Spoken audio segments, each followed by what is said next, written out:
இன்றைக்கி இயேசு கிறிஸ்துவின் சுவிசேஷம் எப்படி ஆண்டவர் பிறந்தார்ன்றதை பற்றி சுவிசேஷமாக இன்றைக்கி பார்க்கலாம். தேவதூதன் அவர்களை நோக்கி, பயப்படாதிருங்கள், இதோ எல்லா ஜனத்துக்கும் மிகுந்த சந்தோஷத்தை உண்டாக்கும் நற்செய்தியை உங்களுக்கு அறிவிக்கிறேன். இன்று கர்த்தராகிய கிறிஸ்து என்னும் இரட்சகர் உங்களுக்கு தாவீதின் ஊரிலே பிறந்திருக்கிறார் என்று 2000 ஆண்டுகளுக்கு முன்பாக தேவதூதர்களால் சொல்லப்பட்ட அதே நற்செய்தி உங்களுக்கு இந்த நாளிலே அறிவிக்கப்பட்டு கொண்டிருக்கிறது. 2000 ஆண்டுகளுக்கு முன்பாக இந்த உலகத்தை உண்டாக்கி காத்து வருகிற ஆண்டவர் ஒரு சாதாரண மனிதராக இந்த உலகத்திலே பிறந்தார். இதை கேட்டுக்கொண்டிருக்கும் பிரியமானவர்களே, நண்பர்களே, உங்களுக்காகத்தான் இறைவன் இயேசு மனிதனாக பிறந்தார். உங்களை பாவத்திலிருந்து ரட்சிக்கும்படியாகத்தான் இயேசு இரட்சகராக பிறந்தார். நமக்காக ஏன் இயேசு பிறக்க வேண்டும் என்று நம் உள்ளத்தில் கேள்வி உருவாகலாம். பலவிதமான பாவ பழக்க வழக்கங்களிலிருந்தும் உள்ளத்திலும் குடும்பத்திலும் வாழ்க்கையின் எப்பக்கத்திலும் சமாதானமற்று கலங்குகிற உங்களை பாவத்திலிருந்து ரட்சித்து பரிசுத்தமான வாழ்க்கையை உங்களுக்கு கொடுக்கும்படியாகத்தான் இயேசு இரட்சகர் பிறந்திருக்கிறார்.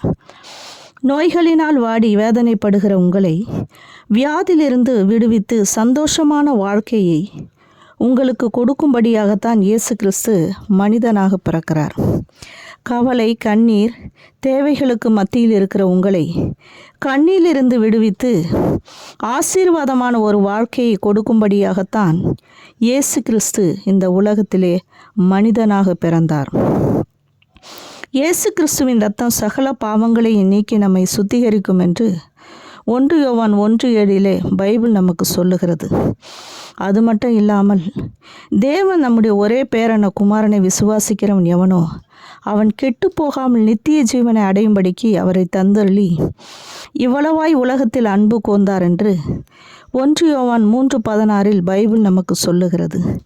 இப்படி உங்களுக்காக பிறந்து உங்களுக்காக மரித்து உங்களுக்காக உயிரோடு எழுந்த இயேசு கிறிஸ்து உங்களை இரட்சிக்கும்படியாக, உங்கள் கண்ணீரை துடைக்கும்படியாக, உங்கள் வியாதியிலிருந்து உங்களை விடுவிக்கும்படியாக, உங்கள் பாவத்தை மன்னிக்கும்படியாக உங்கள் அருகாமையிலே வந்திருக்கிறார். இப்படிப்பட்ட இயேசுவை உங்கள் உள்ளத்தில் ஏற்றுக்கொள்வீர்களா? இயேசு கிறிஸ்துவை எங்கள் உள்ளத்தில் ஏற்றுக்கொள்ளுகிறோம் என்று சொல்லுகிறவர்கள் என்னோடு இணைந்து ஜெபிக்கிறீர்களா? இயேசுவே, நீர் எனக்காக இந்த உலகத்தில் பிறந்து என்னை ரட்சிப்பதற்காக சிலுவையில் மரித்தீர் என்று நான் விசுவாசிக்கிறேன்.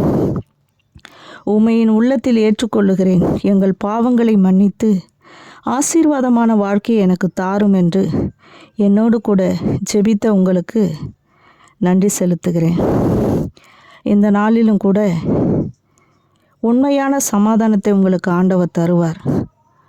என்னோடு இணைந்து ஜெபித்த உங்களுக்கு உங்கள் உள்ளத்திலே இயேசு வருவார் என்று விசுவாசத்தோடு சொல்லி உங்கள் வாழ்க்கையை மாற்றுவார், உண்மையான சமாதானத்தை உங்களுக்கு தருவார் என்று இந்த வார்த்தையை முடிக்கிறேன்.